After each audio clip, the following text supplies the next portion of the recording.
Welcome to episode 138 of the Muck Podcast, a member of the Odd Pods Media Network. Listen in as we discuss the dark and sometimes weird true stories in American politics. I'm Tina Jaramillo. And I'm Hillary Dockery.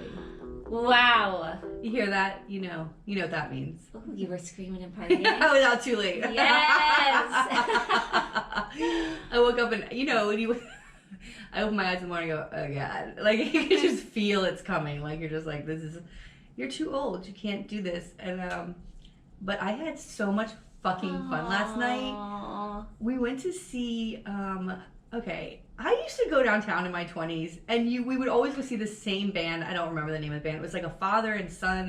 But it was all cover songs, right? They played everything. Okay. And I'm a huge Counting Crows fan, and they used to play Counting Crows all the time. I love the Counting Crows. I know. Oh my God. Next time they come, let's go. Please, for the love of God. But like, let's get like VIP front row seats. I mean, I don't know how much that is. But whatever. I mean, anyway, I used to go. Okay, so the bands that we saw last night were specific cover bands, right? So one of them was called Subliminal Doubt or something like that. Sublime. And the other one was called the Chili Poppers. And at first I was like, what are we doing? It wasn't Sublime. It was No Doubt cover band. Oh. So we're outside. Wait, it's called Subliminal. Right, yeah. So we're outside and the music starts and I was like, what? And we go in, and the girl looks like Gwen Stefani. Back then, does she have the? She's got the plaid pants that are low. Oh my God! She's got the crop top thing. She's got the longest, biggest white blonde ponytail. Oh God! Well, I remember when she used to have the tiny. Yes. This was like mid No Doubt, right? Yeah. Like it was. She looked adorable. But it was great, and I was like, but they played just No Doubt songs, so it was like a very yeah. But they dressed like them. It was crazy. The dressing like them is a little weird. That's what I was thinking. It's a little weird. Like, it's one thing cover the song, but dressing is I thought the same thing, but I think it was like it's an experience. Maybe? Yeah, and I think so. Like in a lot of that kind of 90s, late 90s, like that style is. Yeah, she looked cool as fuck. I thought she looked so fucking cool. And then she said they were from Orlando, and I was like, you know what? Orlando is such a put on a costume kind of vibe. You know what I mean? It's a crazy place. It is, but it's like it's fucking wild. Then we went down to the front because I really, I love Chili Peppers. I do. Yes. I do. And who hates them so much is Rob from That Record Got Me High. Oh yeah. Anytime he can fucking slam them, he does, which is hilarious. But I think it's just because we were so young when it came out that it's kind of in my blood or something. Yeah, I remember seeing them, back in their heyday. I don't think I was trying to think if I had ever seen them. If I did, they must have been with somebody else, I think one of the shows I saw them at, it was like a Black Crowes Chili Peppers concert. They're going to be here next week with the Strokes. Yeah. It's hot. So anyway, they come on, same thing. It's like they look like them, like the bass player had a bald head and no shirt on. Like nobody's wearing shirts. And but that's a little I feel like it's do the so song, crazy, but don't just completely copy. Yeah, I mean, I put a bit. I'll show you this video I have, but even the lead singer, he was wearing glasses, so I feel like if he took the sunglasses off, he probably wouldn't look like Anthony Kiedis. But he looked like Anthony Kiedis, and he was doing these like he was mugging, and I was like, he fucking totally is even behaving like Anthony Kiedis. That's weird. I know, but I was fucking into it. Only because the songs sound like the fucking Chili Pepper. Oh my God. It was crazy. It sounds fun though. It was, listen. It sounds like a good night. I fucking love live music so much, but I'm also weary of it all. I don't know. Then we're walking out of there and I just forget that 21 looks like you're 12. And so these girls and the guys look like babies. Yeah, they're babies. I'm like, what are they doing out here? What are they doing? They're doing what we were doing. Yeah. Getting into trouble. And then I was driving home thinking, thank God I am not 20 again out there. I don't want to be there. I'd love to be 20 hi, my skin. But I don't want to be 20 at the club trying to, meet someone. Oh my God, those days. Jesus. Oh, we would do wild things, right? I mean, you would, right? We would do things that, our mothers would be like, "What the fuck are you doing?" Oh my God. Or our children would be like, "What did you do?" Choices. Yeah, Poor bad. Poor choices. It's a wonder we're even here. I know it's true. How did we survive? We're very lucky. I don't know. I mean, are these kids just as wild? Yes, I think that they are. I don't know. But we didn't have cell phones. Nobody was videotaping that shit. Nobody was like, you know what I mean? Thank God. Oh, girl. Girl. Oh, my God. All right. I don't know where I'd be. We have a lot to discuss. Well, I only have really a couple of things because right after this, we're going to record a little muck that will come out on Friday, 2 days after this one. Let me give you a date just so we are all clear. On September 2nd, our little muck will come out. We're going to talk to Lindsay Pollard. She's an amazing, I'm going to call her a Politico. Yeah. In Florida. She's very well known. She's works for candidates. She has her own company. She has. Where they work in on a lot of boards. Yeah. And she's like the example of someone like doing the work. Yeah. And the thing I love most about Lindsay Pollard is that she is very like level-headed. Where I'm like, well, what about this? And what about this? She's like, nobody cares about that. Yeah. Like she's just like, it doesn't matter. Like things that I'm passionate about, she's like, nope, doesn't matter to voters. Like this kind of thing isn't gonna work. And she's very strategic. She knows the game. Business. Yeah. She knows the business of politics. We're gonna have her come on and talk about the wins, the losses, the things what we can do moving forward as far as going towards November. And so we could talk more in depth about that on the Little Muck, but we can discuss like some of like the our wins. happinesses and our losses, our sadnesses. Val Demings. Well, that was a fucking shoo-in anyway. We just need her in November. But still, it's exciting. It's fucking exciting. I think she can win. I think she can beat Marco Rubio. I know she can. And even on primary day, background, like she is. But on primary day, Marco Rubio sent an email out saying that his supporters, I guess, that his campaign needs money. They're struggling. They need money. Good. Yeah. Oh my God, I can't wait to Which I don't never even think see is that true. face again. He's so full of it. They have so much money. He's a piece of shit. Moskowitz won our beloved Ted Deutsch. Very happy about that. I voted for him.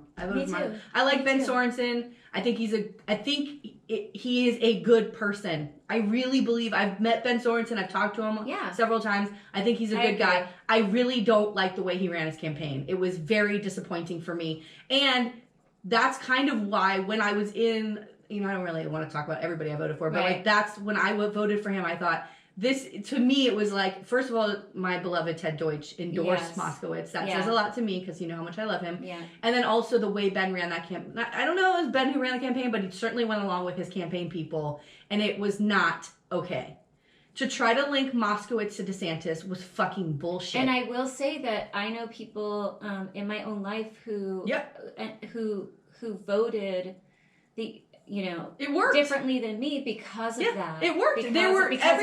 What was called or what was said to me was, well, there's the stink of DeSantis, and I'm like, no, that's not actually really. You know, and they're trying to, and I get it. I get it too, but that's also what they're doing with Charlie Crist now. They're going to try to put the stink of Biden on Charlie Crist. But everybody who was like, who should I vote for, Sorensen or Moskowitz? I'm like, listen, Moskowitz was endorsed. Right. He's really like the best person for the job, in my opinion. And they're like, well, but he worked for DeSantis. And I'm like, motherfucker, like this shit is working. Yeah. It's working. Sorensen went to my mother's door, and one of the first things he said to her when he knocked on doors was, he worked for DeSantis, that he's friends with DeSantis. And my mother was like, really? And I was like, Mom, like, it's so fucked up. Yeah. I don't like it. It's not the full story. You know what I mean? It's not. But that's politics, right? You take like one clip, you take a soundbite, you take something and you can just run with that. And once it's out there in the world, you can't put it back. And I don't know if Moskowitz, there's things that you should counter and there's things that you should ignore. Like you shouldn't have to like explain yourself away. Right. But DeSantis chose him. He was a state rep, and DeSantis chose him to run the emergency the COVID. It was the emergency management. Emergency management position. It was before COVID. Then COVID hit. And thank God Jared Moskowitz was there. He was the one in the entire administration fighting for us to have testing sites, fighting for us to get vaccinations, fighting for people to get masks. But Ben Sorensen sent him a text thanking him for all the hard work he was doing. Yeah. Like, it was ridiculous, but then attacks him, turns it around. That's bullshit. We shouldn't be doing that. No. And I want to say, I'm going to jump to the Charlie Crist thing. And our lovely Nikki Fried didn't win. And I was really surprised by how much she lost. Yeah.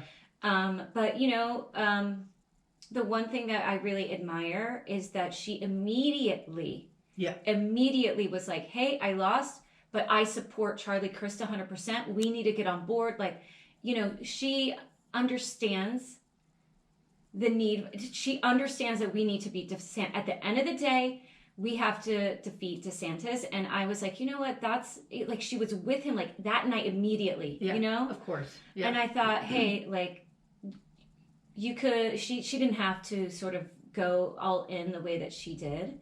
Well, she's a class act. Yeah. She always has. I mean, you know. So I think that's great. And I think it's important, you know, like, because. Well, it's I not. I swear to God, if DeSantis can't win, There aren't. It's like it's you not go like through one anxiety with one election, only to have like another set of like it never ends. Yeah, it never ends. Well, the thing I appreciated, which I believe is true, is that I really feel like she kind of pushed him to the left a little bit more than he usually would with Charlie. You know, she's very progressive, and I think that he had to get to the left. Now, that being said, I'm fucking furious. Like, I am fucking mad.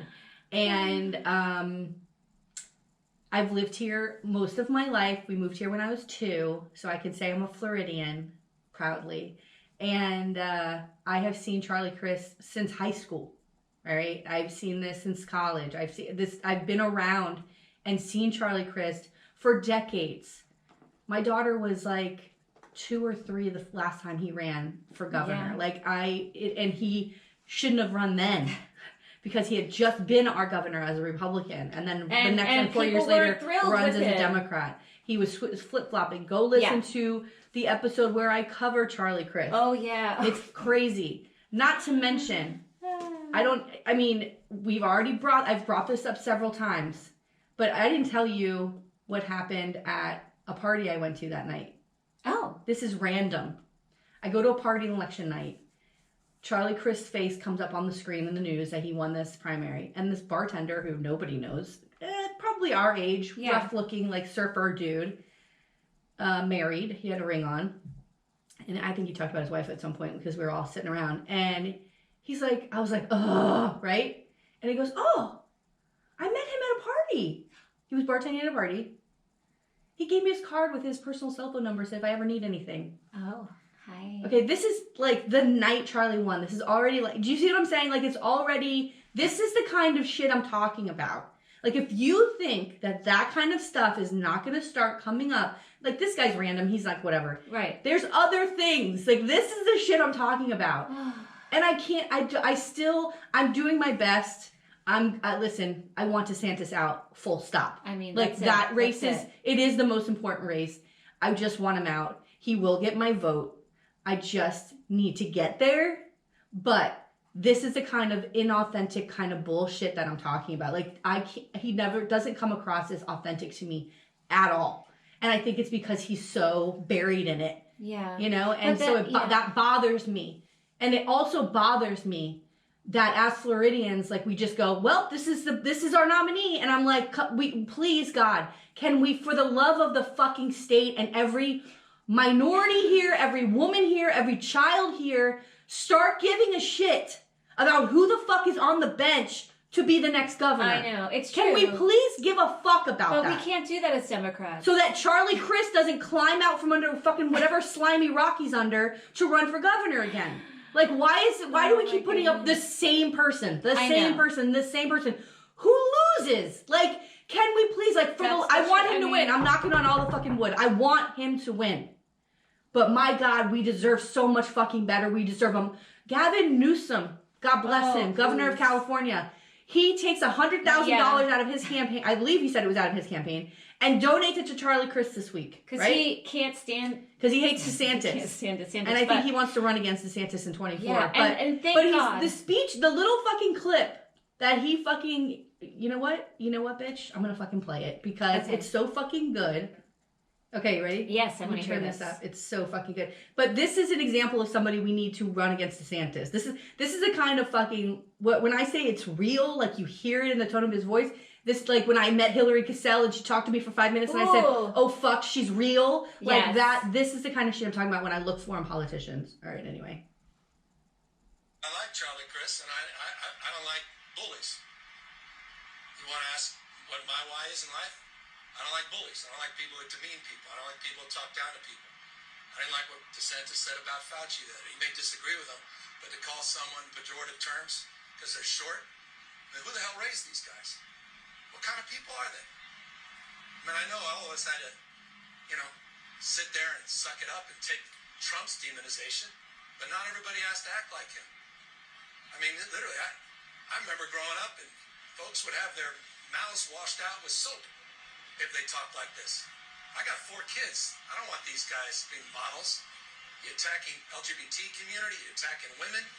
I mean, this guy's so extreme. Rape and incest. Ron DeSantis talks about freedom. When a young girl's raped by her father, doesn't have the right to her own body to make her own decisions. Spare me freedom. There's no freedom. There's no choice. So yeah, I'm standing up as a human being.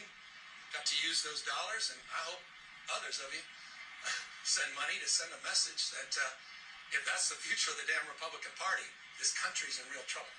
Oh, Bro. Okay, I got goosebumps. Me too. Got goosebumps. Oh my God. He's fucking right.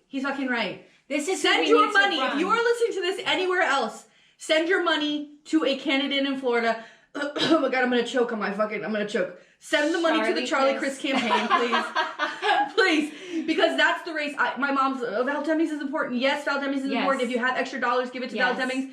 But to me, the governor's race is important. Rick Scott and Marco Rubio make votes. They go to DC. They do these votes. It says Florida next to their name. It impacts nationally. I get it. But what the fuck is happening here stops and starts with the fucking governor's mansion. Right. And we need that to stop. And along with that, because I heard the lovely Jason Pizzo and Lauren Book the other night, and they said something really important too, that the governor's seat, incredibly important, but our state Senate seats are very important too, because if we don't have the Senates in Florida, if we don't have, they can if Chris wants to veto something, they can stop the veto. Yeah. The Senate's always been the most important, and it always was the place, where the shit would fucking stop. It was always the place where that would happen. I'm hoping that we can get something to happen there so that it evens it out. Right? Evens it out a little bit. I mean, God, that's I'm trying to give a little, just even it out. Yeah. I know that we can't have a landslide there, but if we could just even it out and have some sense. Gillum was 0.02%, I think it was, behind DeSantis.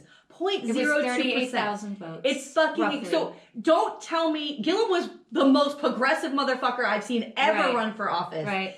If we're that close to the progressive candidate, which is why I thought Nikki could fucking beat DeSantis, we can win. And if Charlie's middle-of-the-road, moderate, Republican light, we can fucking win. I think we can. So we have to make this happen. The new redistricting, I'm There's worried. a ton of shit. I'm worried. Well, let's just give shout-outs to the people that we love that won. Yes. Hillary motherfucking Cassell. Holy shit.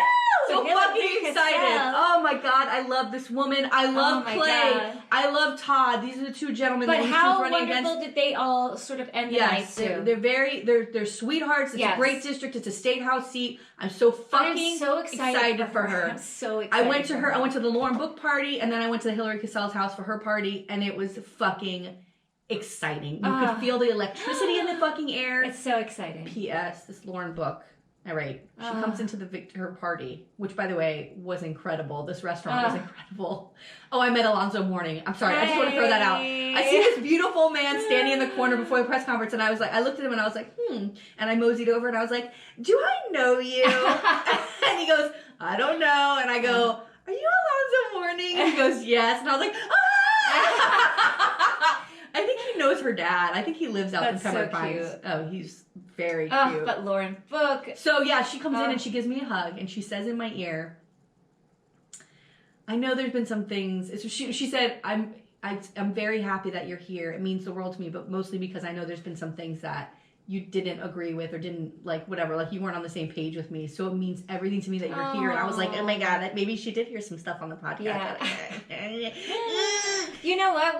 But you know what? Look at this bitch. Look at this fucking shirt. Lauren Book, motherfucker. Yes. Lauren Book. She's incredible. Oh my God. I mean, Lauren Book, dude, her speech was fucking wildly good. Wildly fucking good. And I'm standing next to Emma. At one point, she's like, and when Emma Collum calls you, answer the phone. And I was like, what the fuck? I was like, holy Beach. It was fucking. So did Alfredo. It's like the Dolphins. It was so fucking good. I know. I wasn't able to go because I'm on teacher time, but I watched the videos and I was just excited for her. And then of course we have our lovely Chev, who's of course, and Daryl Campbell and won Marie re-election. Woodson. Marie, yes, and.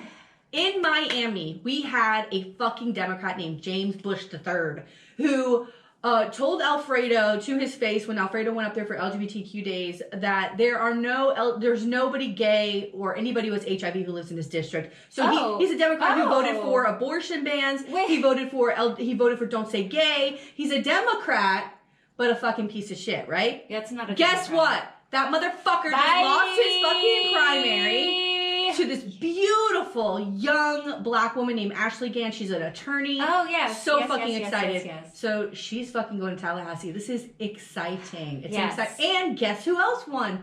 Fucking Michelle Rayner won over in St. Pete. Yes. So she'll be going back. Yes. Listen, it's fucking good. It was good. Honey. I want to talk about something. I know it's that's going to be bringing the downer, but our school board. Oh, honey, that was on my list. Our school board, 4 of our members, have been pulled and replaced by people with men. Yeah, 4 all women. Men with no experience.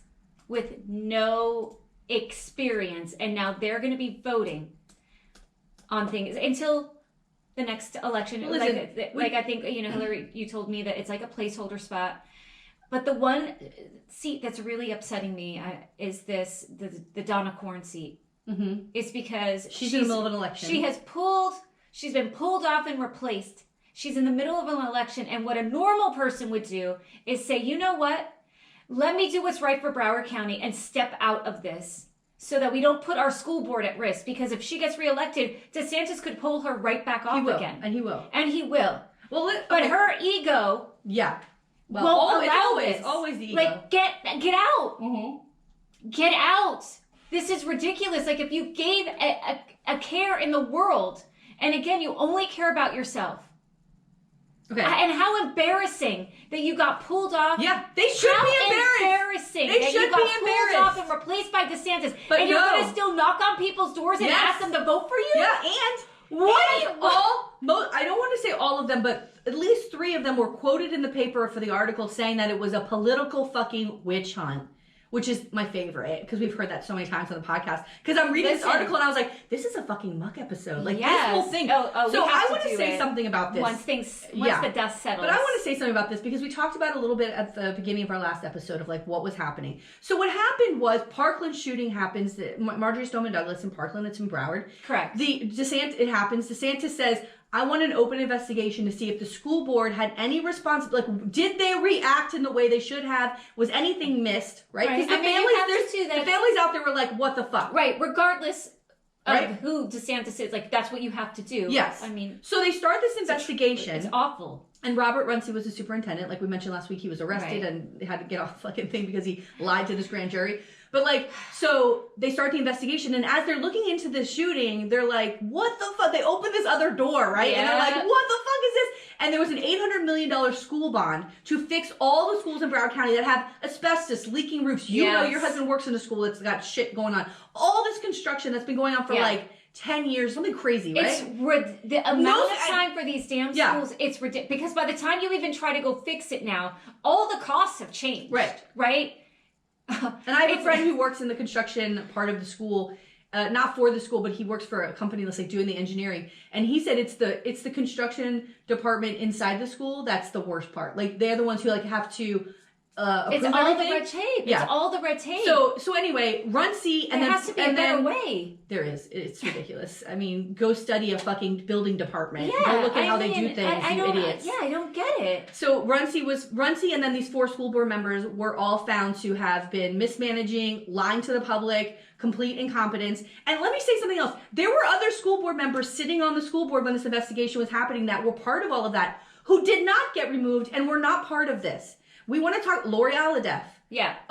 Nora Rupert. Those were two women school board members that were sitting on the school board who were not pointed out as problems and being incompetent because they weren't going along with Runcie and all his bullshit. Right. But these four women were. They so did. I want to talk about. And guess what? If you do it, sorry. Let me read you these points it said in the fucking report because I think this is really important. This is good. So that we can just make it clear that this is not a political fucking witch hunt. And it's your fault, ladies. Yes. And Runcie. It is your fault that fucking DeSantis had to remove you. And now and jeopardize our school boards. It's not and DeSantis, jeopardize our schools. It's not DeSantis trying to take over the school board. If you hadn't done this thing, then if can't A hadn't happened, B wouldn't have happened. Correct. You know, so let's stop fucking blaming DeSantis. And you fucking did it's wrong. like we threw this in DeSantis' lap. Yeah. The one school district, one school district in the state of Florida that he hasn't really been able to dig his hand in. He's tried. Remember with the mask? Yes. They tried to make the mask mandate in the school, and he said, "I'm not going to pay you," and tried to hold their salaries. Right. Like this is a gift to come after Broward schools. Can you imagine? imagine? It's a fucking gift for DeSantis. It's like, what are we doing? Yeah. And the fact again that lady, even knowing that she was part of this grand jury investigation, still decided to run for her seat. And I got to say, the other piece that I'm pissed off about is that the local Broward Teachers Union. Oop. Where the fuck are you at? Where the fuck are you? Endorsed her. I can't tell you how many commercials I've seen, and I swear to God, right? That was before. I'm gonna say the devil, I suppose it was before that grand jury report came out, but still, they knew she was under investigation. Well, you better do something. And now now it's clear. Now she's been removed, and I swear if I see another commercial for her, or if they dig their heels in about supporting her, I'm gonna lose my mind. There's no way they're gonna do. They cannot do it. They cannot do it. All right, let me read you these points because I thought they were very interesting. Okay. Among other findings and allegations in the report, here we go. Number 1, Runcie and the school board through fraud and deceit mismanaged an $800 million bond referendum, failing to renovate schools and leaving students, quote, in decrepit, moldy, unsafe buildings, end quote. It's true. Number 2, the school district has shown, quote, an almost fanatical desire, end quote, to manage its image and, quote, feel that they were at war with the local media, end quote, especially the South Florida Sun-Sentinel. Oh, God. Spend your time on what you're supposed to be doing. Number 3, the school district delayed installing fire alarms with 40-second delays recommended by a former chief fire official that could have avoided a deadly evacuation during the Parkland shooting. They could have rang that bell and the kids could have gotten out. Like, more kids could have gotten out of that building. Oh, my God. Mm-hmm. The business group Broward Workshop, whose membership included Runcie, wielded influence over school board members to keep Runcie in power, despite problems in the district. And then 5, Runcie frequently lied to the board and the public. And they were covering up for him. These women were involved in all of that. Why? Why? This is some guy they brought in from elsewhere. It's not like he's someone that has been part of the community. Yeah. You know what I mean? I think it's power. I think it's a way to, if you are in the majority of the power on the board, then you can, right? And now we've got friends on there who's got to work with these fucking knuckleheads that are coming in. Oh my God. Well, that's that. I mean, I really hope that more people, when they say, oh, DeSantis pulled them and that's not fair, it's just like when he pulled Sheriff Scott Israel. Scott Israel was corrupt as fuck and should have been pulled. Yeah. Stop defending that motherfucker. Same thing here. Yeah. These women did the wrong fucking thing. Thank you. They did the wrong thing. And they left our children in unsafe positions. If any other school shooting had happened, that's under their watch as well. Yeah. If you don't protect our students, or make sure their health is okay when they're going to school, what good are you? What good are you? You have failed our students, our children. Fuck out of here with this bullshit. And, I hate DeSantis more than anything. Yeah. However, as a governor, he's got, we saw it, and I covered a story too. Where a fantastic story. Yeah. That was the most fun. I love that fucking story. So stupid. But, I love that story. Whatever. And then it's just, we can't play the games that the Republicans play, right? This is how we get shitty candidates. If we accept Donna Corn again, it's like it's like just opening our arms, and how it's like we're badly abused children. We're just like, love me again. Oh, you want to be a candidate? Please come play with us. No, we don't fucking need that. We are better. We deserve better. Yes. We deserve better than this bullshit. We do. All right, are we ready? Shit, we got to start. We got to start. All right, let's go. Ooh. All right. First. Today, Mm-hmm. I'm going to tell you the story of presidential candidate Yetta Bornstein. Oh. Jewish mother Yetta Bornstein ran for president in the 1964 election. But oh boy, voters ultimately learned that she never existed. What? Yes! This is like such a kooky story. It's like, I saw it and I was like, oh, this will just be like a fun little thing to do. Wow. Yeah. So our story takes like place... Catfish. Kind of, yeah. So our story takes place... I love that show! I fucking love it so much! I'm watching a, oh god. Man Tag Tag. Yeah. That's the ultimate catfish story, by the way. I just finished it. It's so fucking good. I just started it and I'm like, no, I know. Why? I know, but that's and it's how... like the whole, I think it's like his religious background. Yeah, stuff, he's like, just, and he's lonely or whatever. But I just watched the 10th anniversary on the new Catfish episode because I buy them on Amazon Prime. And the new one was his 10th anniversary, and they're like, they went through year by year and took like the most, like the best like episode the from each one. Catfish. Like, here's the top Catfish episode from 2017, no. 1990, whatever, 2017. I knew every fucking one! I was like, oh, I know this one. It's Red and Jaleesa. Oh like, my God. so fucking good. I remember that show when it first came out, like 10 years ago. Oh my God, I'm obsessed with fucking Catfish. But every time you're like, how the fuck does this happen? But that Manti Te'o is such a great... Go watch it on Netflix. It's 3 episodes. So sad. It's very sad, but he's an incredible human being. Yeah. Like, that was the worst part. He's just such a nice guy. Nice guy. And then, like, his whole reputation. And he worked so hard his whole life, and then it was just like, wah.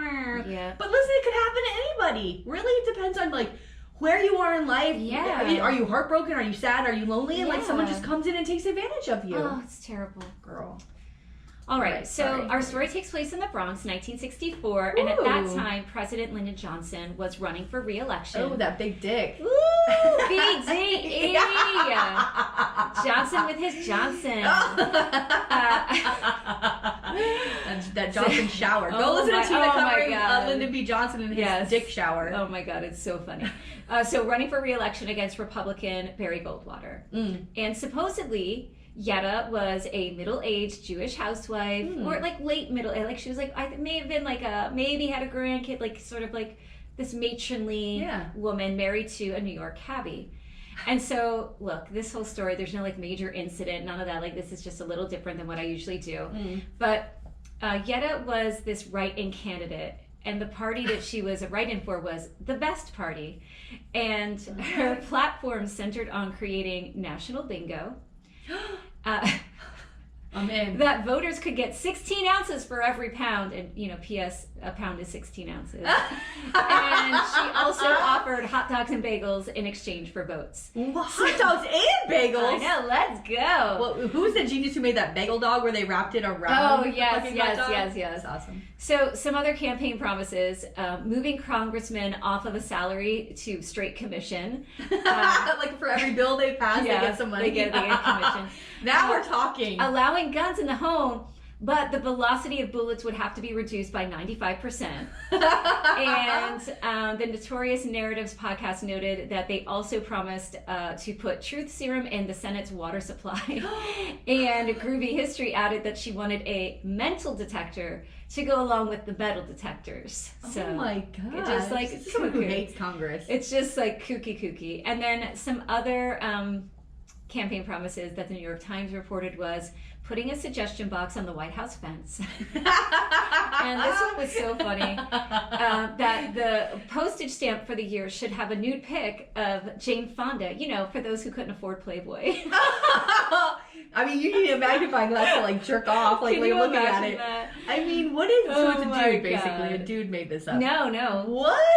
So their slogan, or her slogan, was "Vote for Yetta and things will get better." All right, end the story. It's over. This is ridiculous. And her other slogan was "Put a mother in the White House." Ooh, I love it. Yeah. All right, I'm here for this. So, and I have a screenshot of this letter. She wrote a letter to LBJ, essentially saying, like, "Look, I'll bow out of this race. Yeah. Just make me your running mate. If you make me your running mate." And then she puts, quote, "Just think of all the votes we could swing running together. Your family and I have not met, but they're wonderful people. I love the way you ride a horse. We would Oh. all get along very well. Ooh, Yetta! Trying to get fucked. Is she trying to get fucked? Like the way you ride a horse. Is that the way you would flirt in 1964? Isn't that so funny? I was Yeah. like, what is this line? Hot. So funny. So, but who is Yetta really? Yetta was Jean Abel, and she was the creation of Jean and her husband Alan. And they were known as these like professional pranksters. Like they made a career out of pranking, like 60 years of pranking. Oh my god! And Yetta, and they love each other. They found each other. This is like what they do. Two loving pranksters. Yeah. So oh my god. Yetta was a character from an improv act that they did, and they were like, yeah, like she should run for president. And so in an interview with WLRN, Jean recalled the character of Yetta and said, quote, Yetta Bornstein lives in the Bronx. She has a boy named Marvin. He plays the drums badly. And one day she decides to run for president. Like they have a whole character. They have a whole thing. And so she was pretty young at the time. Like she was like in her 20s. And she explained to WLRN that, quote, I only appeared on radio. So like people were like, oh, let's interview you. And she would only do radio ads. She says, I only appeared on radio because I was then only in my 20s and I was blonde and not a Jewish mother. Oh my gosh. In one interview, freelance writer William Honan said that Yetta wanted to do her own housekeeping if she won the White House. He added, quote, that I think she said this, that, quote, I figure we need a Jewish mother in the White House. A mother will take care of things. Maybe our country could use a queen, you know? It certainly wouldn't do any harm. Oh my gosh. So the campaign had all these like pictures of this matronly woman and, you know, this isn't Jean. And the photo, it turned out, was a picture of her husband, Alan's mom. So they just my put her gosh. Perfect. All of the I have like the campaign poster and everything. And then I have this cute picture of her like on a bicycle after everything came out and they interviewed her about like this sort of stunt that they did. So they even went to like the Democratic National Convention. What? They got folks to march with a Yetta for President signs and like. And it was the mother-in-law walking? I don't know, but they were, you know, like it's like campaign people like, hey, we're here for Yetta. And they had like shirt. Wow. Yeah, it's like they did the whole thing. The whole thing. And the best part of the prank is like no one realized that it was a prank, you know? So it goes on. And sort of the aftermath of all of it, after the election, of course, like Yetta didn't win. And she didn't win a single district, like nothing. Like she's like this right in Canada, like people don't know, probably outside of like New York or where she tried to go. And she wrote a book under the pen name Yetta Bornstein called "The President I Almost Was," about like the whole like campaign and all the things. Oh my gosh! And you can still find it on, like online. I saw like various copies, like you can still get on like used copies on Amazon, maybe new ones. I don't know. And then her husband Alan also wrote a memoir. Called The Confessions of a Hoaxer. And I found one article from Groovy History that noted she ended the presidential campaign with a campaign to run for governor against Wallace in Alabama. Oh my gosh. So, and then she ran for president again in 1968. So like this, and it's like, I've never heard of this story. And still like, nobody knew it was. I think, but then like, you know, people forget, I don't know. Yeah. But so some points of interest, she recorded cover songs for the campaign. Like she did covers of the Beatles, like I Want to Hold Your Hand, and put out like these records. Like they were like all in. I mean, they have a lot of time on their hands. How are they doing all of this? This is crazy. And the presidential hoax wasn't even their most famous hoax. Like their most famous hoax was they created a fake organization called the Society for Indecency to Naked Animals. and the purpose was to put pants on animals, and their slogan was, a nude horse is a rude horse. Like,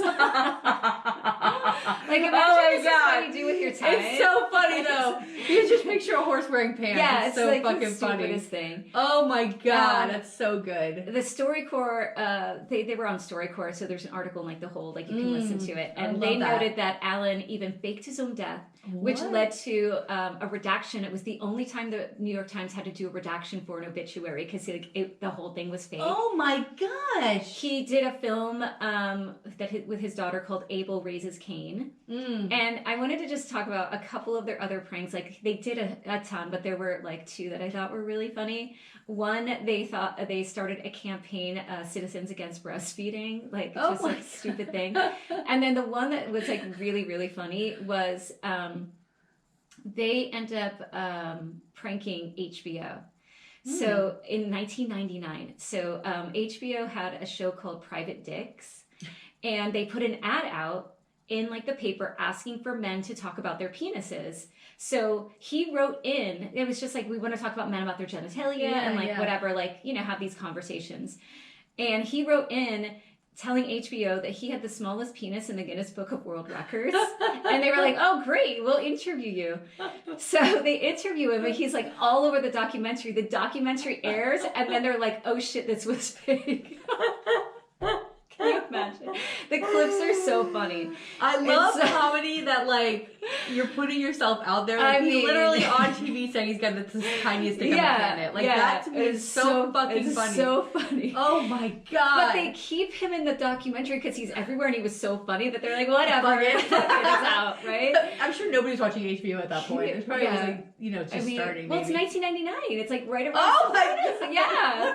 How old are these people? So he's, because they were like in their 20s during Linda. He was like an old man. He's like he's an old man like interview. He's still pranking. Yes. Jesus. He pranks like for 60 years. Like that was their life. Oh my God. Oh my God. But that was, I mean, they did so many other pranks that were like ridiculous. So you could go, he has a page and you can look at all of their hoaxes and it gives like a lot of info. But that's it. That's the story. It's like a short and sweet, but I thought it was so funny. It's very funny. Yeah. The presidential candidate prankster. Like, Yetta. Yeah, Yetta. I love but it. how fun is that? Oh, it's so much fun. Also because, especially now, like, well, even then, like, politics was so serious. Yes, you know? I mean, yes. doesn't always have, remember the rent is too damn high? Like, I say that all the fucking time. Yes. Like, the rent is too, remember that guy with the gloves and the fucking hat and that mustachio? Like, he was like a fucking character. Oh my But sometimes God. you need, like, these characters, like, to fucking balance out the craziness of it all. I love it. But, and what fun. Like, I mean, just to come up with these ideas and like move forward and like get people to really I mean they had all these other groups like angry at them because they would make up these fake things and people like took it seriously and they would freak out. Like, but the other part is like when you're like when you know they're just rolling with it, no one's investigating it, and that's how catfish is. People just go along with it instead of just because they want to believe it, and nobody looks into it. Like with the Manti's girlfriend, like he was talking for months about this girlfriend and how she died or whatever, and nobody was looking into it until there was a tip sent that was like, this girl's not real. And then this one organization, like one, you know, publication starts looking into it. But like it was such a believable story. Of course. That people thought it was true. And then like, and his whole reputation, because then they think he's in on it. Yeah, it's really for like sympathy and I gotta finish watching it. Watch that, and also I want you to watch the documentary. Maybe you've seen it. I Just Killed My Dad. I just started that one too. It's fucking amazing. It's fucking amazing. It's again also 3 episodes. I'm like halfway through the first one. It's another one of these things. I'm not sure.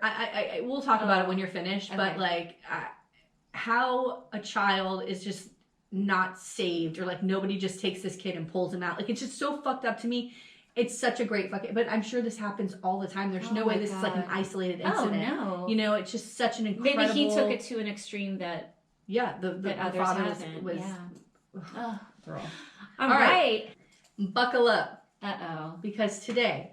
Uh-oh. I am covering the attempted kidnapping of Governor Whitmer.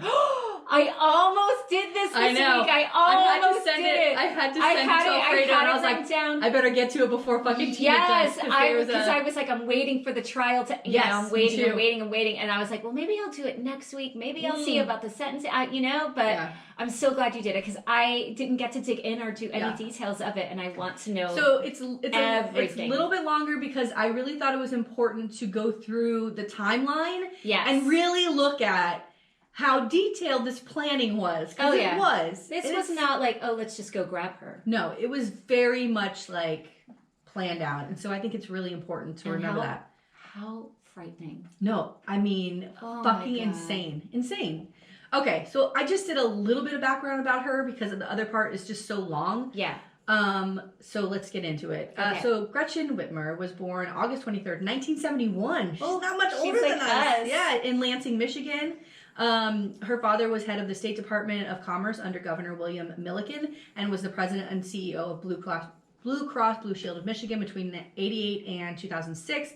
And her mother worked as an assistant attorney general. So after graduating from Forest Hill Central High School, She earned a BA degree in communications from Michigan State University in 1993 and a Juris Doctor from Detroit College of Law at Michigan State University in 1998. So she ran in the 90s for the House of Michigan House, and she didn't win. And then she ran again in 2000, and she won to represent the 23rd Legislative District. She was reelected in 2002 and 2004. And then in March 2006, she won a special election to the Michigan State Senate and was reelected to that seat in 2010. In 2011, Whitmer's Democratic colleagues unanimously chose her to be the Senate Democratic leader, making her the first woman from any party to lead a caucus in the Senate. Okay. And due to term limits, she left office in 2015. One of the things that she was kind of known for, I suppose, is in 2013, she received national recognition when she discussed her experience of being sexually assaulted. Oh. Which reminds me of our good friend Lauren Book. She told the story during a debate about abortion rights, particularly for victims of rape, arguing victims should be allowed to terminate pregnancies from that result from rape. And also, I didn't want to gloss over it, but right now she's working to protect abortion in Michigan because of Roe v. Wade being overturned. She's trying to codify it basically in Michigan. Thank God they have a governor that has some sense. Yeah. Must be nice. I wouldn't know. I know. I don't know what that's like. I forget. Idea. I was too young. January 3rd, 2017, Whitmer announced that she would run for the 2018 Michigan gubernatorial race.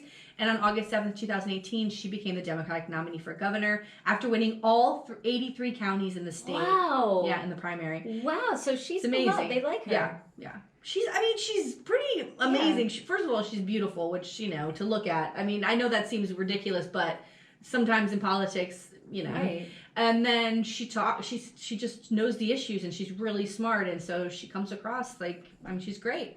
So she said that if she was elected, she would focus on improving Michigan's fundamentals, such as schools, roads, and water systems. The roads in Michigan are fucking awful. They're terrible. Yeah. Like potholes the size of my house, Whitmer defeated the Republican nominee in the November 6, 2020 election by nearly a 10-point margin. Wow. Yeah. And she's currently right now running for re-election in 22. Okay. So one of the, just two of the issues that I want to get into that she was really big on, which I kind of love, is the legalizing weed. In 2018, as a candidate for governor, Whitmer spoke at Hash Bash to endorse Proposal 1 to legalize recreational cannabis in Michigan. Okay. Whitmer noted that she had been a longtime supporter of legalizing cannabis, and she said, quote, before it was politically fashionable, and that it was the right time to get it done. So maybe we can get to work filling those damn potholes and regulate it so it doesn't get in the hands of kids. In 2019, as governor, she reappeared at Hash Bash after they had passed recreational marijuana in Michigan via recorded video message saying, quote, we worked hard, we got it done, we made recreational marijuana legal in the state of Michigan. End quote. All right, good for her. Amazing. Okay, so she kind of becomes more well-known on the national stage when COVID hits, right? And all of the things that she did in Michigan, like the lockdowns and things that she did to protect people. I just remember such backlash from the crazies. Yeah.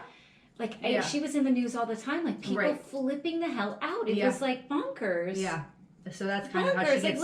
we're just, this is something unprecedented. We've never seen anything like this. And the reaction of some people still blow my mind. I know. We were in lockdown for 0 days, basically. It was 30 days. I think that's it. So she issues a stay-at-home order, right, in response to COVID-19 in March 2020. The order was met with broad public approval. A March poll found that 69% of Michigan residents supported her actions, including 61% of self-identified Republicans. After Whitmer extended the order and tightened restrictions in April because it wasn't good. Remember, it was getting worse. Yeah, it was getting worse. An 8-hour protest against the restrictions organized by the Michigan Conservative Coalition and co-hosted by the Michigan Freedom Fund attracted between 3,000 and 4,000 protesters to the Michigan State Capitol.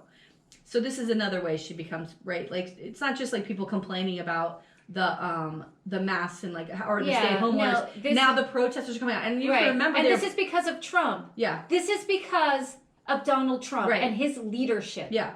And do you remember that they were blocking the roads to the hospitals and doctors and ambulances where people were dropping dead and couldn't breathe because of COVID? And how bad it was. They were blocking roads to hospitals with their trucks and all their fucking bullshit. It was insane. And so this is how she became more and more nationally known because of that, right? New York Times columnist Charlie Warzel described the demonstration as, quote, twisted, paranoid, and radicalized, end quote. And it was pushed by conspiracy theorists such as Alex Jones. Janine Pirro of Fox News praised the protesters, saying, quote, God bless them. It's going to happen all over the country. End Oh, quote. my God. Like, This is in the beginning of COVID. know, but this is their fault. Yes, Because absolutely. if Fox News, if Alex Absolutely. Jones, keep your mouth shut and say, and have a president, have a leader saying, no, we all need to be in this together, but we don't have that. Yep. The Nope. Republican Party doesn't have that. And again, like that Newsom said, like if you guys don't get out from under this thumb of Trump or this idolization, whatever the hell you guys are doing, like stop drinking the Kool-Aid. Yeah. We are screwed as a country. Like if you gotta like see this craziness. Absolutely. Like take the blinders off. It's Ugh. nuts. It's really scary. It's nuts. Yeah. At the time of the protest, more than 1,900 people in Michigan had died from this virus, Oh right? my So, like, God. people are, this is a real fucking thing, right? Right. On April 29th, a Michigan judge upheld the order against legal challenge. They were trying to sue to get it taken away, right? And the judge was like, listen, motherfuckers, this is a great quote from the judge. Quote, our fellow residents have an interest to remain unharmed by a highly communicable and deadly disease. And since the state entered the Union in 1837, it has had the broad power to act for the public health of the entire state when faced with a public crisis. Yes. Unquote. Get over it, bitches. The Yeah. family of the first child to die of coronavirus in Michigan expressed support for Whitmer's decision to extend the stay-at-home order on the grounds that social distancing would save lives. Lavondria Herbert, the child's mother, said, quote, I want to say thank you to our governor for making people go home, end I quote. mean, In May they 2020... just don't care about people. No. They don't care about people. It's the most selfish group I've ever witnessed. Mm-hmm. In May 2020, Detroit-based rapper G-Mac Cash released a song called Big Gretch in support of Whitmer, Hey. Whitmer and her handling of the pandemic. In Okay. 2020, amid her handling of the COVID-19 pandemic, as well as after tweets in which Trump attacked her and called her, quote, that woman from Michigan, end quote, Whitmer gained a greater national profile. Whitmer was on the short list for VP picks because of her. Oh, I remember that. Yeah, for Sleepy Joe. Okay, so let's get into this. Oh so my you all God. know who she is.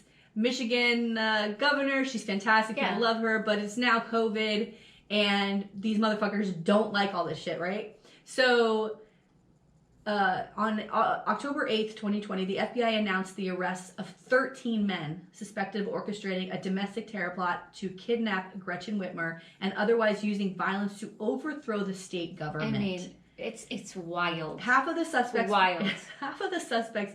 By the way, this is before January 6th. Yes. So this is like It's the build-up. It's the build-up. I like to refer to this like even when they went into the state capitol and she was in her office, like Yeah. that was a pre-January. That's like a It's preview. a precursor. Yeah. And if you don't think this would happen in Florida, you are oh fucking my sorely God. mistaken. Please. That it little would brat. definitely If happen. Chris gets elected, imagine I'm knocking on wood. This motherfucker gets elected. He's gonna be hiding in his office, that little grasshopper. He better be protected. Protect him at all costs. that little grasshopper. Come on, grasshopper. Come on, grasshopper. Hop right into the governor's mansion for fuck's Oh sake. my God. All right, so Oh my God. half of the suspects were tied to a paramilitary militia group that called themselves the Wolverine Watchmen. Oh I my. mean, you fucking nerds. These guys. Yeah, Wolverine don't want anything to do with you. Please. Like, he doesn't want No. anything to do with you, They motherfuckers. think they're so tough. They're such nerds. They think they're so tough. I'm sorry. I'm sorry no one's touching your dick.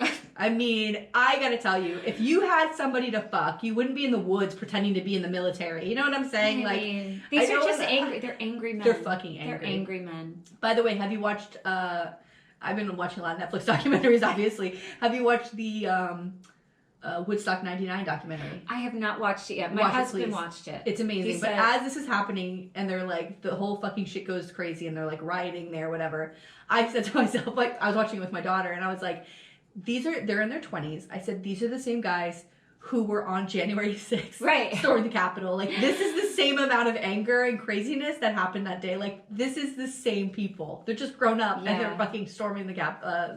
Oh my God. Girl.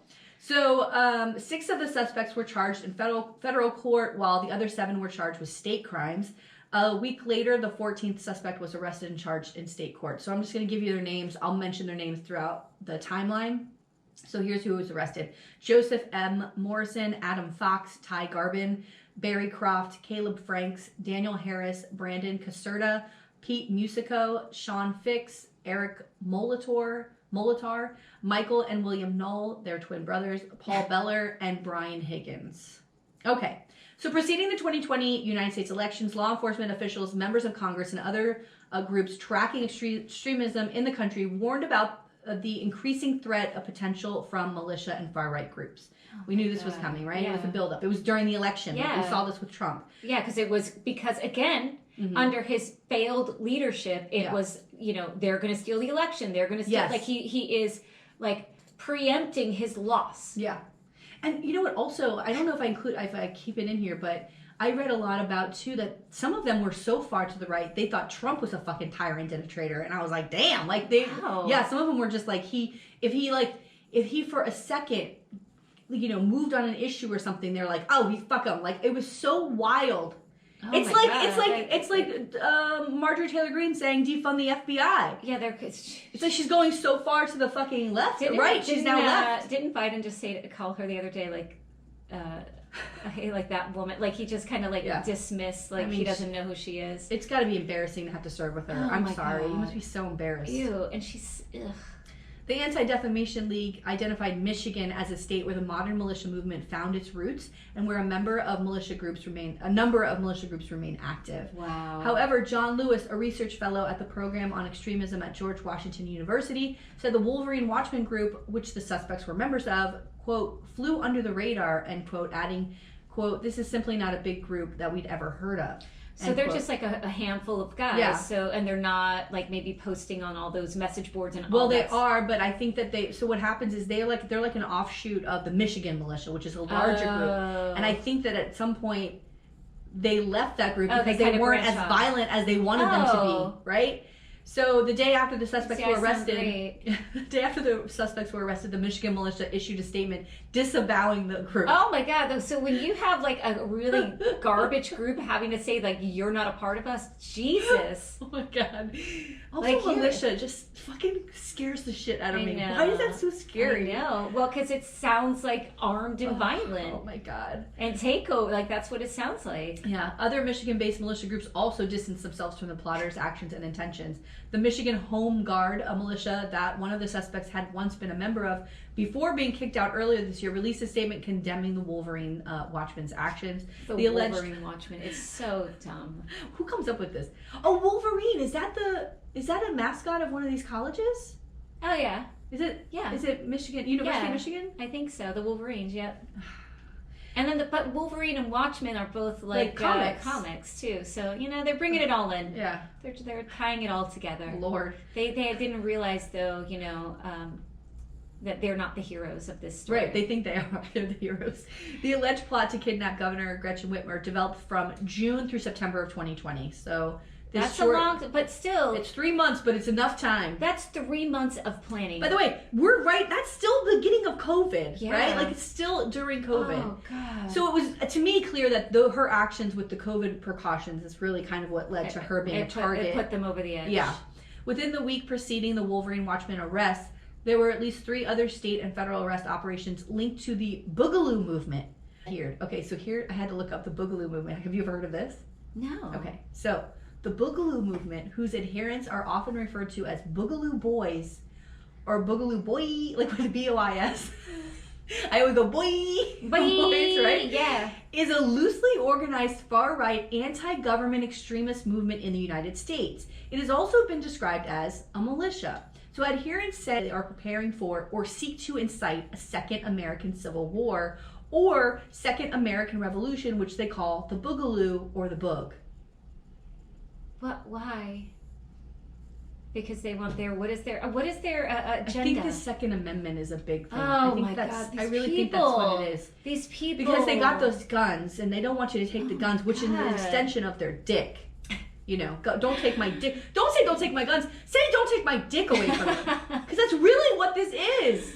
It's really what it is, right? Come on. Yeah. Well, it's power, it's control, it's all of that. But isn't that all with men come from their dicks? Like, isn't that what that all is about? I think it's also like, I'm sure that there are a bunch of white men, and they want that maintain their racial power. I'm sure that has a lot to do with it too. It's got to be exhausting to be this fucking angry all the time. Although I'm this angry all the time. I just don't want a gun in my hand when I'm angry. That would be bad. I can't imagine being in the lives of these people. People, but they live with their families. Like, they usually live on a compound together. Like, that's the other part. Is but does they become all want to be on that? You know what I mean? Like, do the wives and the kids, like, the kids don't have choices to be on that compound. We talk about these political wives and how they go along with it. Like, who knows? There's a lot of women there's a lot of women on January 6th. That's true. Screaming at the camera. Yeah, they made one of them a martyr, the one who that died because she doesn't listen. That's a shame. Bye. So Whitmer, the main target of the plot, had seen her political profile elevate over the preceding months due to the COVID outbreak in Michigan and her strict restrictions, like we mentioned.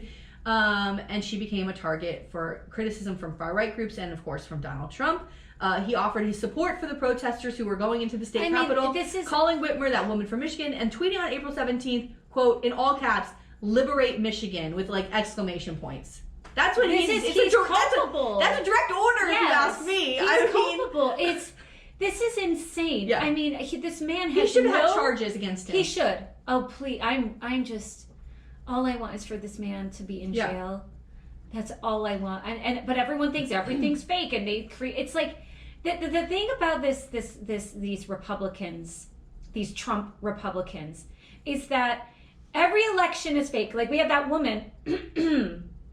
We had that woman who just won, who lost, I'm sorry, a Florida congresswoman who lost her race, and she said, no, I really won. She's refusing. Oh, right. Right? Loomer. Because she's cuckoo. Yeah. Right? So, it's the funny thing is, all of the elections are rigged. But if a Republican won, then it's not rigged. It's only when a Republican loses that it's rigged. Does that make sense? If they're rigged, they're all rigged. That means if your Republican person won, then that was rigged too.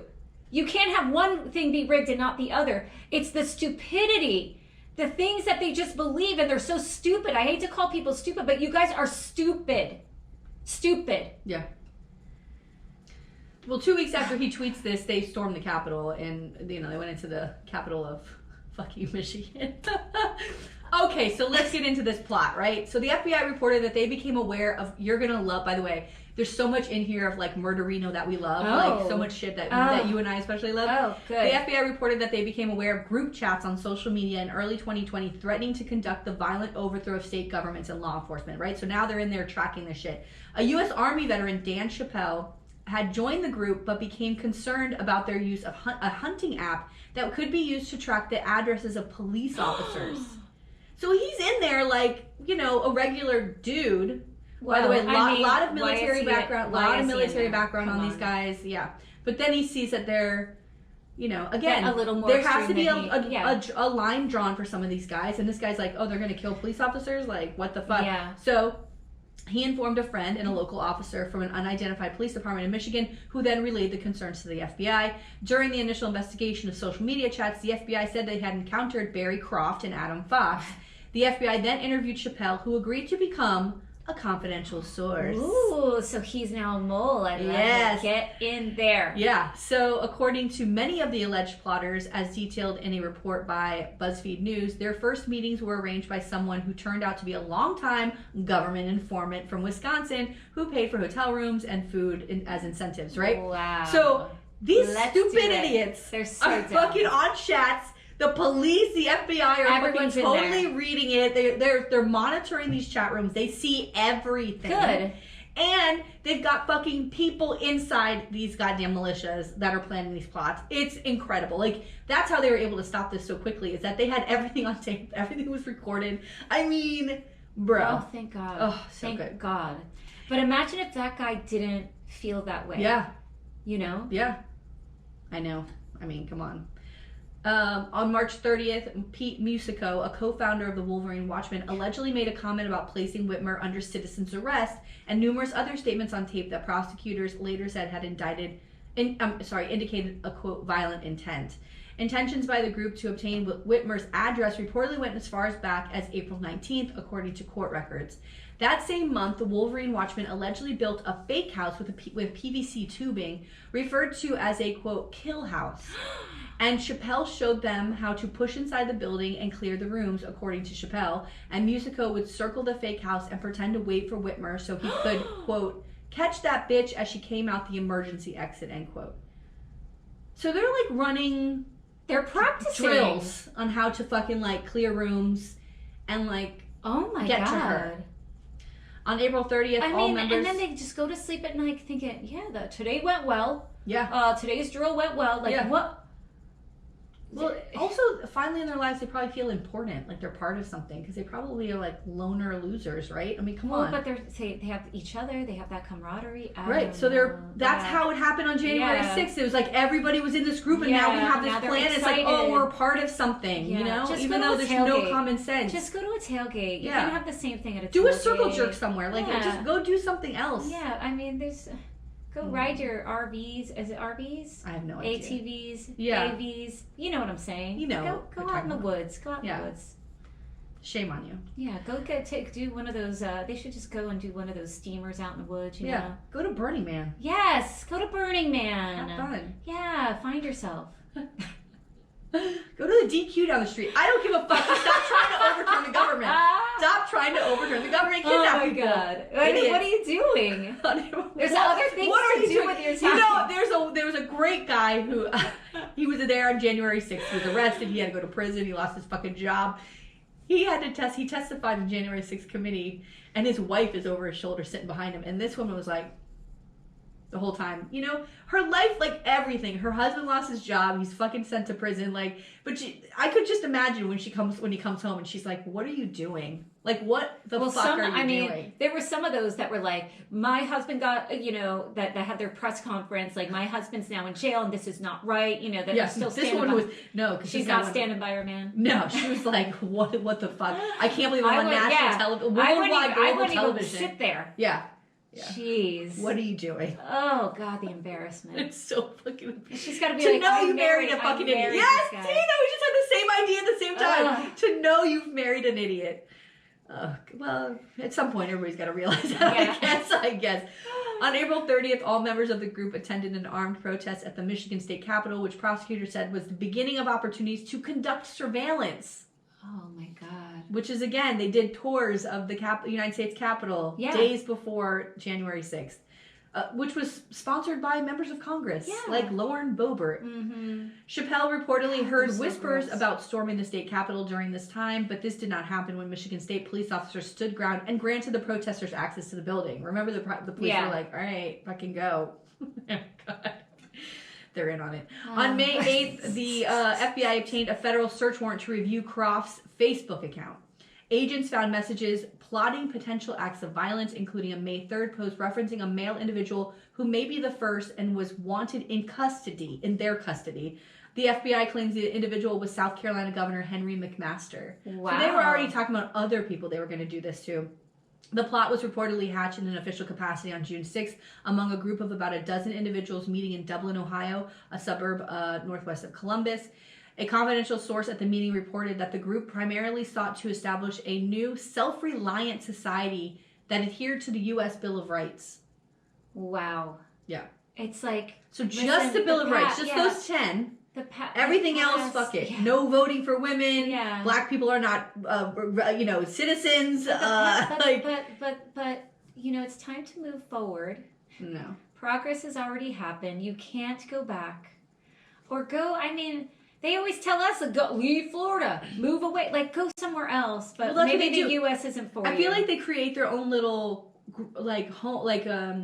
countries on these compounds, right? And then they want everyone else to abide by it. Go somewhere. I'm sure there's somewhere in the world that you can feel at home. Yeah, but it's not here. Participants reportedly discussed peaceful and violent actions of achieving this goal, with talks shifting to how state governments were allegedly violating the U.S. Constitution, how tyrants should be killed, and that those present should return home to recruit neighbors. The FBI subsequently began infiltrating the group online and in person with additional informants in June. A total of 12 informants were ultimately involved in the investigation, according to federal court filing obtained by BuzzFeed News. Starting at that point, The FBI began compiling photographs, video footage, telephone calls, and encrypted messages made by the suspects and storing them as evidence on a USB flash drive. The best is like the 12 people. They were like about 12 people to begin with. They're like, wow, look at all these new members. They're all we must fucking be cops. we must be really doing something good. We got all these people on board. Like, they're so dumb. They're so dumb. The content said to consist of, quote, hundreds of hours of undercover audio recordings and more than 13,000 pages of encrypted text messages, end quote. Wow. After the Ohio meeting, Fox allegedly contacted the militia already being investigated by the FBI, seeking assistance for the plot. So now he's reaching out to other militias. On June 14th, the militia held a field training exercise. That day, Fox contacted one confidential source in a recorded phone call, so he doesn't know he's like a source. Good. Detailing the Ohio meeting, and he requested 200 men to attack the state capitol in order to take Whitmer and others as hostages to hold a trial for the governor, accusing her of treason. Could you imagine the fucking balls on this guy? Yeah, and to think, like, who gives you the right to hold a trial? What is your legal expertise? My favorite part. Like, it's insane. I mean, it's fucked up. It's insane. I know. That you think that you have the right, just because you're a citizen, to impose your beliefs and accuse someone of treason, and you have no, like, what is... But what, he probably doesn't even know how to read a book. I'm telling you. What is his background? Yeah, you can look them up. They all have different varied backgrounds, but some of them were like, one of the guys was like active in the Marines and was discharged when he got arrested. Like, there are people who are like, there was a couple of them, I think 5 or 6 that actually were military background. Yeah, and the U.S. military needs to think about. And how about getting these guys some help when they come home? Like, how about giving them free mental health help for a year when they come back? Like, whether they like it or not, it's like mandatory. They can't get their pay or something until they go through this, like, or while they're in it, whatever. But, like, you have to help them work through this. You have to do it. Ugh. During a Second Amendment event at the state capitol on June 18th, Fox was reported by a confidential source attempting to recruit militia group leaders to unite in an effort to attack the state capitol. 2 days later, on June 20th, Fox invited individuals, including one confidential source, to where he was employed in Grand Rapids. According to the source, Fox collected cell phones to prevent recordings and led participants through a trap door from the main floor though the source was... He wore a concealed recording device unknown to those gathered. So he still got recording the Yes, it's the FBI, man. They'll put that little camera anywhere. Audio from the meeting provided to the FBI contained discussions of an assault on the Capitol, how to counterattack first responders, and the use of Molotov cocktails to destroy law enforcement vehicles. What? It was concluded that the group would meet on the first weekend of July, where they would discuss plans and perform training exercises. This is... But think about it. You know this is happening elsewhere. Yeah. Right now as we speak. Who knows? For sure.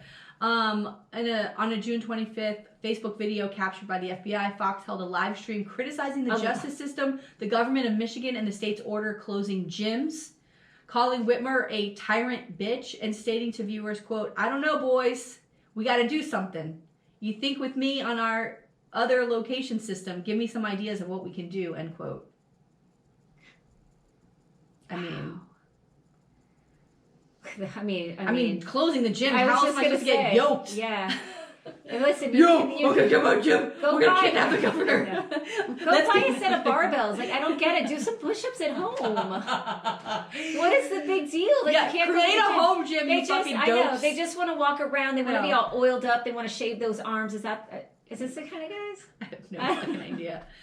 Well, oh my god, I think that he might have the record for Guinness for the smallest penis. I think that's not a fucking prank.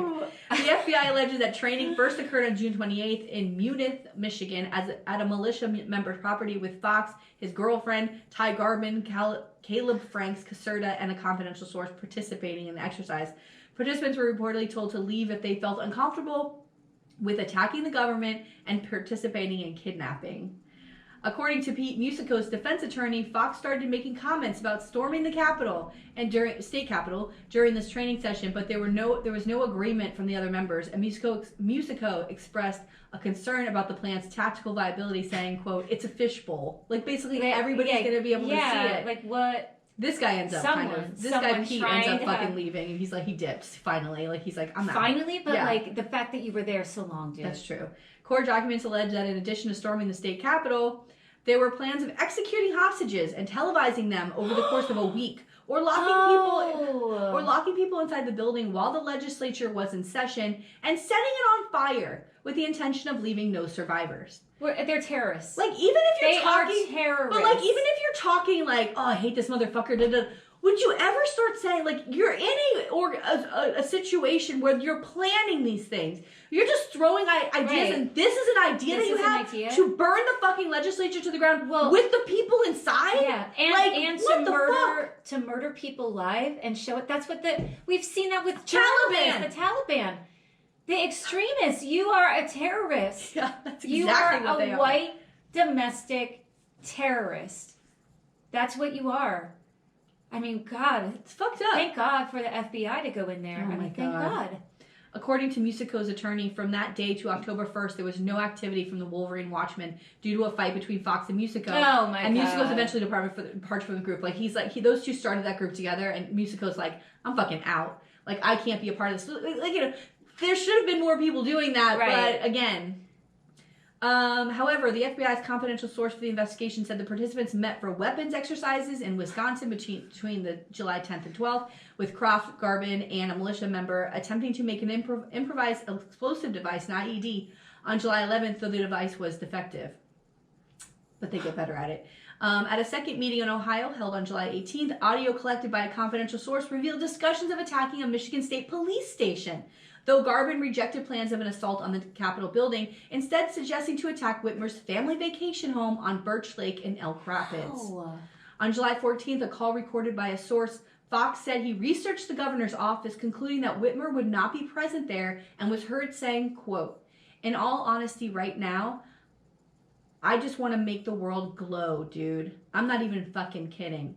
I just want to make it all glow, dude. I don't fucking care anymore. I'm just so sick of it. That's what it's going to take for us to take it back. We're just going to have to, everything's going to have to be annihilated, man. We're going to topple it all, dude. It's what great freaking conquerors, man.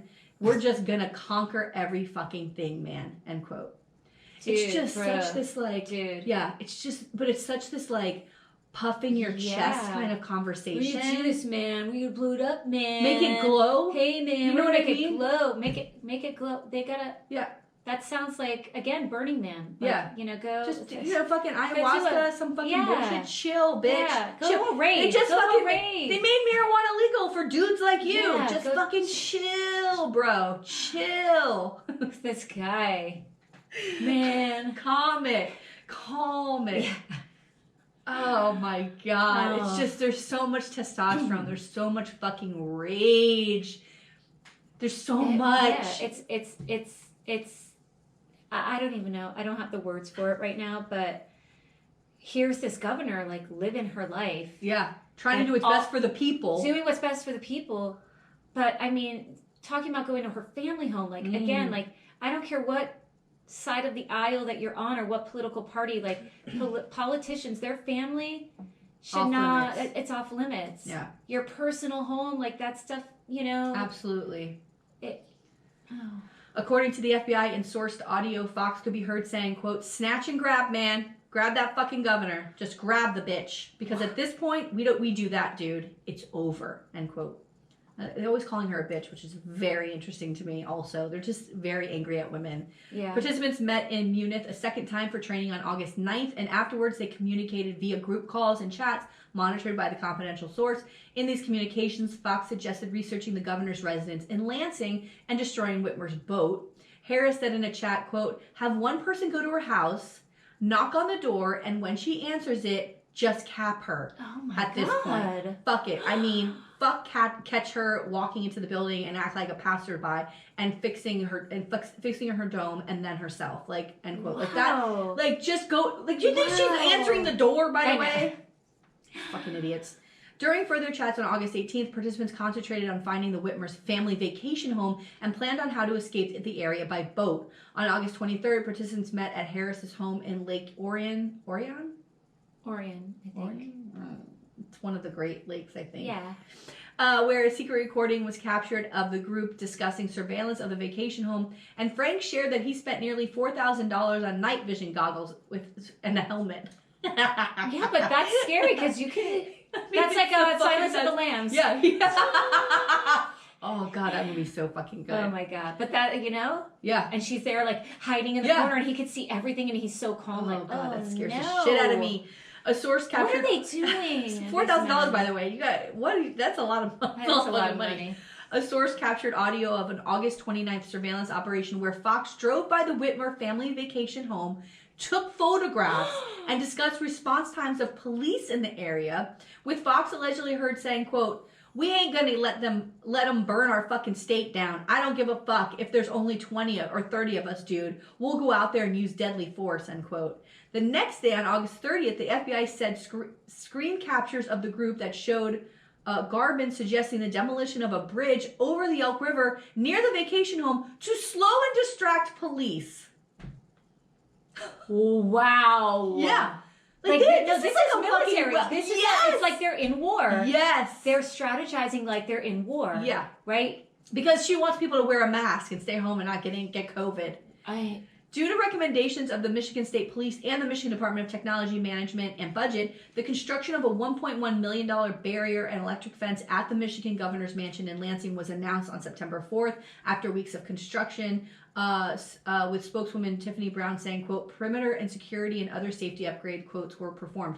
I mean, this had to happen because there's now, crazy people. Yeah, so now her house is out, like the governor's mansion's out, right? Regarding the security upgrades, the Detroit News wrote, quote, "Whitmer, a Democrat who was first elected in 2018, has been a subject of menacing messages at Capitol demonstrations against her past COVID-19 stay-at-home orders." I mean, it's and, so quote, stupid. So threat, and they also listed out the other threats. It's so stupid. But maybe is your life so miserable? Like you don't want to be in your own space. I mean, I remember it was not fun being separated from all your friends and all of that, but we did our we had our pods, remember? Yeah. You can have your pod of people that you're around and you can sit in the driveway and like there was ways that you could live and deal with the pandemic, right? $4,000, you could get a home gym for that.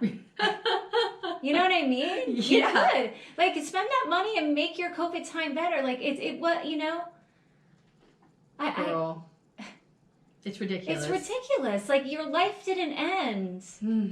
Many other people's lives ended because of your selfishness. Yeah. Blocking fucking hospital roads. While driving in 3 vehicles with an undercover FBI agent and confidential source present from a group camp in Luther towards the vacation home of Whitmer on September 12th and early September 13th, Croft allegedly suggested that the group attempt to kidnap Whitmer that night, though the idea was dismissed. Now, again, being in that group and now you're this FBI agent and they're like going to attempt to kidnap her. Yeah, he's going to be like, he's in the car. Oh my God. According to the FBI, Croft and Fox, who were in the first vehicle, planned on detonating a bomb on a bridge of US 31 in Elk Rapids, photographing the underside of the bridge and deciding where to place explosives. The group in the first vehicle then drove to a boat launch across the lake from the vacation home, waiting for a second vehicle to conduct surveillance on the location. The third vehicle, which was also occupied by an undercover agent, was tasked with monitoring for any followers or suspicious activity in the area, like to see if maybe someone's roaming, protecting, keeping an eye on her home. Whatever, yeah. On the way back to Garbin's property, the group discussed abandoning the kidnapping plan and instead destroying the vacation home entirely.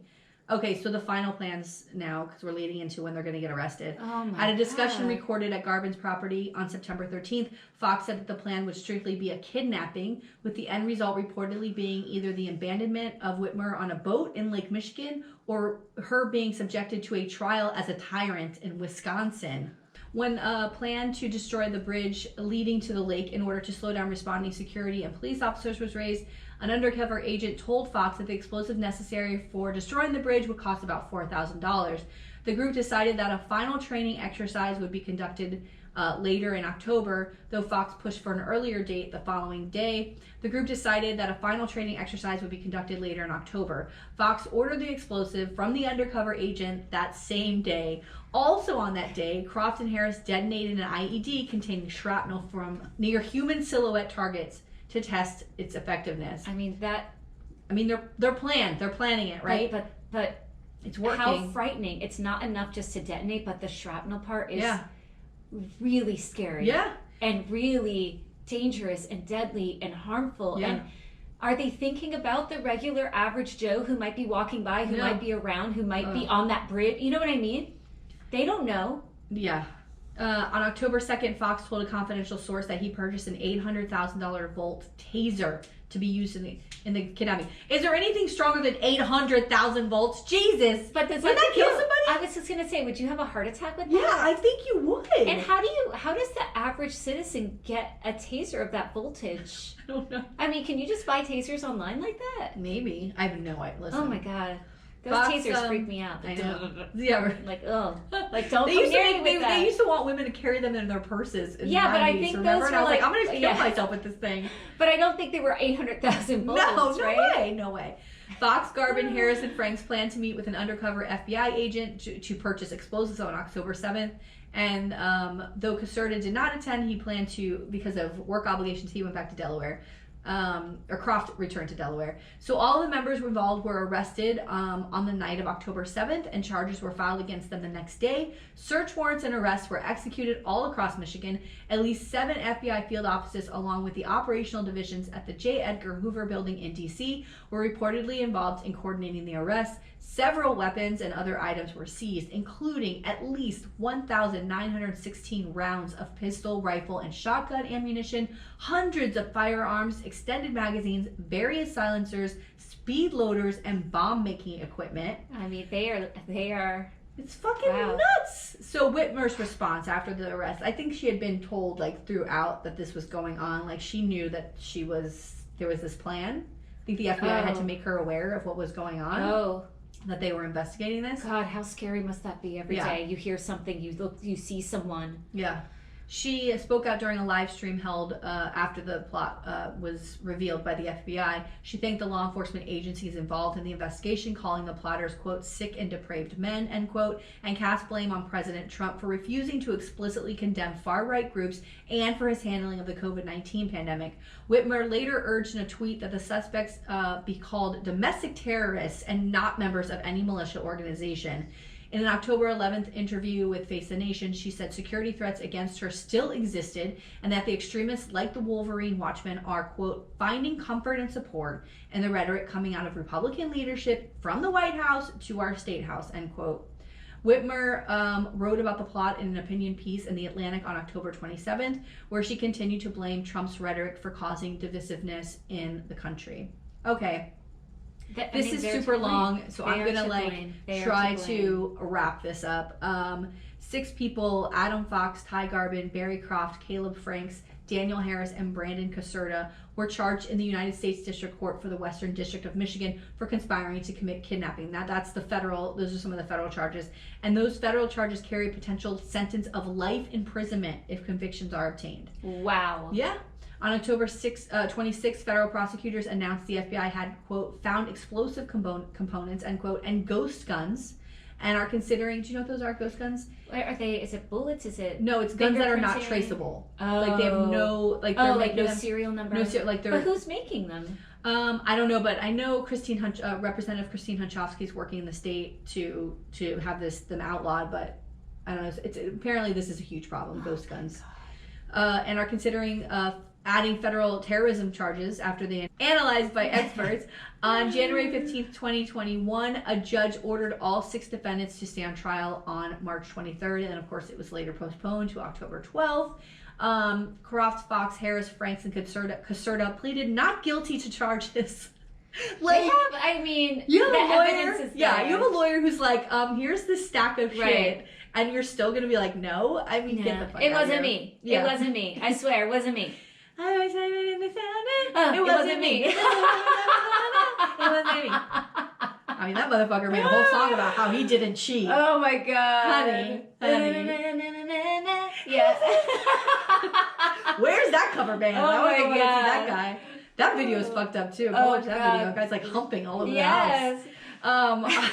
That was like a one-hit wonder, right? Like, yeah, what else did they? I don't even know the name of the band, but I remember that song. On January 27th, 2021, Garvin pleaded guilty to conspiring to commit kidnapping. As part of a plea bargain, he agreed to testify against his co-defendants in exchange for no additional charges being filed against him by prosecutors. Scared. Good for you, Garvin. Spill the beans, you bitch. He is scared. He was sentenced to 6 years in prison and fined $2,500. On April 28th, 2021, federal prosecutors charged Fox, Croft, and Harris with conspiracy to use weapons of mass destruction in relation to the explosives that Fox ordered from the undercover agent.